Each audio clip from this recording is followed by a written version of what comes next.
நம்ம ஈரோட்டில் கொல்லம்பாளையத்தில் A2A fish market open பண்ணுறதுக்கு பலூன் டெக்கரேஷன் சொல்லியிருந்தாங்கங்க. இந்த ஆர்டர் எப்படி எங்களுக்கு கிடச்சிச்சின்னா, A2A கடையில் சிசிடிவி ஒர்க் வந்துட்டு விஜயராகவன் பண்ணியிருந்தார். அப்போ பலூன் டெக்கரேஷன் எங்கள் ஃப்ரெண்டு பண்ணுறாப்புல, அவர்கிட்ட கொடுங்க, அவங்க நல்லா பண்ணுவாங்கன்னு சொல்லி ரெஃபர் பண்ணாருங்க. இந்த மாதிரி நமக்கு ஒரு வாய்ப்பு உருவாக்குறாங்க பார்த்தீங்களா, அது கிடைக்கிறது அது நான் காட் பிளெஸ்ன்னு தாங்க சொல்லுவேன். நீங்கள் ஏதாச்சும் ஒரு நியூ ஷாப்புக்கு கபோர்டு ஒர்க்கு, பெயிண்ட் ஒர்க்கு இந்த மாதிரி ஏதாச்சும் பண்ணும் போது இந்த ஷாப் இப்படி ஓப்பன் பண்ணுறாங்கன்னு உங்களுக்கு தெரிஞ்சிச்சுன்னா, அந்த ஸ்க்ரீனில் தெரிகிற நம்பருக்கு ஒரு கால் பண்ணி இன்ஃபார்ம் பண்ணிங்கன்னா போதுங்க, நாங்கள் ஃபாலோ பண்ணிப்போங்க. தேங்க்யூ. தேங்க்ஸ் ஃபார் வாட்சிங்.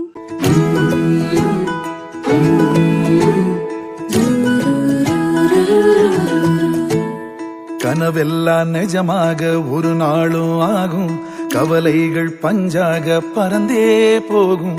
பொழுதெல்லாம் புதுசாக பொலிவாக மாறும், எண்ணங்கள் நலமாக இருந்தா